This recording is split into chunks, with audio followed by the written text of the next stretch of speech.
Welcome back. You're watching our Independence Day special on IDFC First Bank presents Leaders of Tomorrow Season 11. In this segment, I chat with Radhika Gupta, whose leadership at Edelweiss Asset Management intertwines with India's Independence Day ethos, embodying the nation's march towards empowerment, self-reliance and progress. Listen in.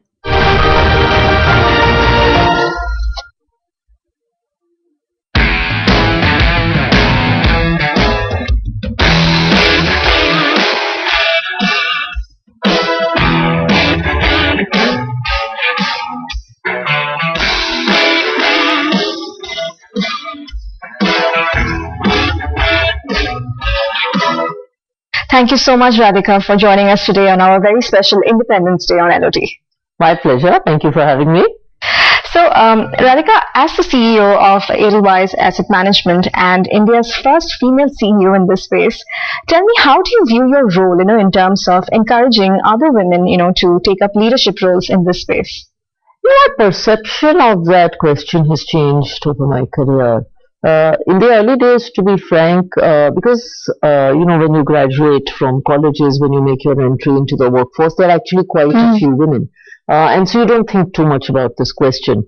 But as you rise, I think you realize, and I certainly have, that role modeling is a very powerful thing. Whether it is a successful female entrepreneur or whether it's a female CEO who's one of a few, I think role modeling can be very powerful. So there is a sense of responsibility. There's a sense of gratitude also that in a small way, through the things I say and do, perhaps you can influence or spread a positive message to this generation of girls in India. I always say perhaps the most rewarding part of what I do, and I'm also a young mother now, is when a young girl comes to me at an airport and says, "Oh, we read your post about work-life balance and making it work and going back to work and not giving up." And, that kind of inspired us in our own thoughts about motherhood and work. Yeah. So I think those moments are incredible. And there is a sense of responsibility and there's a tremendous sense of gratitude. Wonderful. As India is making strides towards a $1 trillion economy, what do you think is going to be the role of the financial services industry in this growth trajectory? The financial services industry in any economy is the pillar for growth.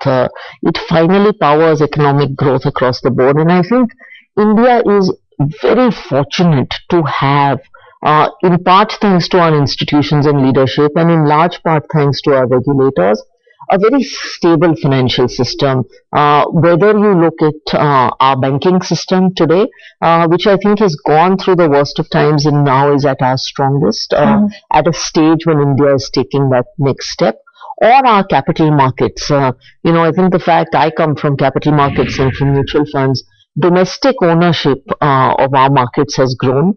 Today, India has almost a $2 billion, 15,000 crore SIP book of discretionary retail savings that are holding up our markets and that are actually, in some way insulating our markets from foreign activity. So I think the financial sector plays a very important role in multiple aspects of economic growth. Right. You also pioneered the domestic hedge fund, and if you could, take us through the story behind it, and also what kind of impact has it had on the investment landscape? So when I moved back to India in 2009, and I guess one of the exciting parts of not building in a country like US but building in India is you can do these things. AIF regulations were not out, which if AIF regulations finally gave way for domestic hedge funds, private equity funds, venture capital funds had existed, but domestic hedge funds came out of that. I was 24 when we had started Forefront Capital. A few years later, when AIF regulations came out, we happened to be the first one that received a registration. I think more excitingly, we also got the opportunity to engage very closely with the regulator and what was the drafting of those regulations. And I do remember at that point, alternatives was a very niche word. Right. Amidst India's rapidly evolving economy, there's a lot of foreign interest in the country. Foreign investors are seeing a lot of opportunities here. Do you believe this is the right time to invest in India? I think someone quoted this to me. India is becoming a little bit indispensable now. And when we talk to global investors, which we also do, I think there is more interest and more intent. So interest has always been there, but there's always been a little bit of an element of skepticism. I think the intent is stronger than ever before for multiple parts. One, I think India has become a sizable economy. Among the rest of the world, it continues to be the fastest growing major economy, so it's almost an oasis. India is not a single sector story, which I think is very powerful. So it's not a commodity play, it's not a manufacturing play. I say there's a story in IT, there's a story in healthcare, there's a story in manufacturing. Wherever you look, there is a story. And I think in the India of today, top-down policy and bottom-up what the private sector want are really coming together well. And that's why you're seeing the global interest. Right.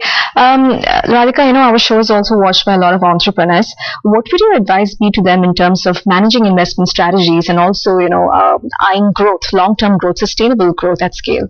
So I've been an entrepreneur. I started my stint in India as an entrepreneur. And, before I answer the question on investment, I must say that perhaps the sign and the real sign of a new India is the fact that in my father's generation, when you wanted to start off, your primary first choice was a permanent job because we grew up in an India of scarcity. Right. And in mine, it was perhaps working in the corporate sector. Today, entrepreneurship has become mainstream. I don't think there's been a better time to be an entrepreneur. And entrepreneurship is not contingent on being in a big metro or coming from a certain kind of background. That said, I should say when I give investment advice, entrepreneurship is a hard, uncertain journey.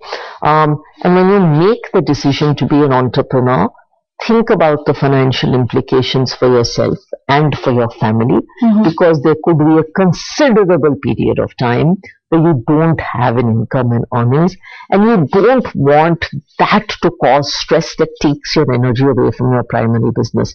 So ideally, if you have an investment nest egg, it's good to have that in place.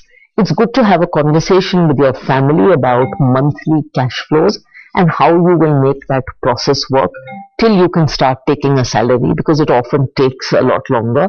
If there are any lifestyle changes, what those mean. And it's good to make sure your investments are highly liquid and to a certain extent a little bit conservative, so that if you have a need for income, you can take it out. Right. So Radhika, we are having this conversation as part of our Independence Day special. I am keen to understand, what is your definition of financial independence for the working professionals of today?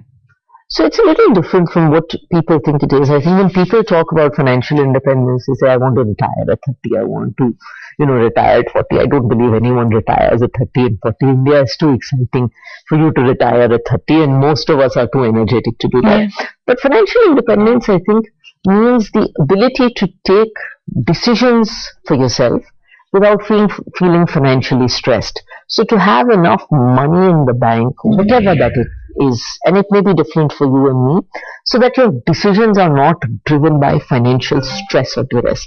That's what financial independence means. And it can be different amounts at different stages for different people. I also think financial independence, because, while I represent the mutual fund industry, an NAV can't give you happiness beyond a point in time, right? An NAV has to have a purpose. You can't live in a mutual fund, right? You can gift a mutual fund. You can't carry a mutual fund. You can't wear a mutual fund. So money has a purpose. So financial independence is also using money and investments to make life better, to live a better life than the previous generation, to make dreams of your family come true, of your loved ones come true for yourself. That's what financial independence means. So speaking about the mutual fund industry, tell me, what role has digitization and technology played, over the last few years especially? I think it has changed the game because it has made mutual funds more accessible. A lot of things have happened together that I think have been catalysts for the mutual fund industry, whether it was demonetization or mutual fund sahi hai. After that, you had a big wave of digitization that was accelerated by COVID. Yeah. Today, buying a mutual fund is as simple as buying a phone on Amazon. And thanks to so many fintech platforms also that have come in, and other platforms enabled by exchanges and all that allow our distributors in so many different parts of the country to help investors transact, the buying process has become so much easier. In fact, I often think mutual funds don't get enough credit. Today, if I have to shut a bank account, I probably have to make a visit to the branch. But if I need to take money out of my mutual fund, I don't need to do anything. I need to do it with the click of a button, and nobody's going to ask a question and it's going to come back.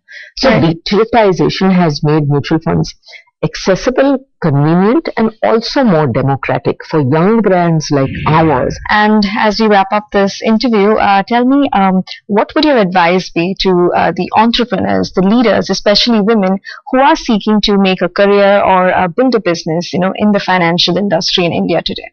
So I think this is a great industry, especially for women. It perhaps doesn't get enough credit, but this industry has perhaps produced the maximum number of women leaders any industry has produced in India, and perhaps any industry has produced in the world at some point, because at some point a large number of our banks were run by women. So I think the financial services industry is a great one for women. Let me start by saying that. And it's a great time to be building in India. There's short-term volatility. Sometimes it's hard. And as women, it's often even harder because you find yourself in the minority. You have challenges that go with being a woman. Don't give up in the short term so that you can realize the long term. Right, wonderful. Well, it was lovely chatting with you. Thank you so much for being on the show today. My pleasure. With that, it's a wrap on this episode of IDFC First Bank Presents Leaders of Tomorrow Season 11. Hope you enjoyed the conversations. Wishing you all a very happy Independence Day. Goodbye.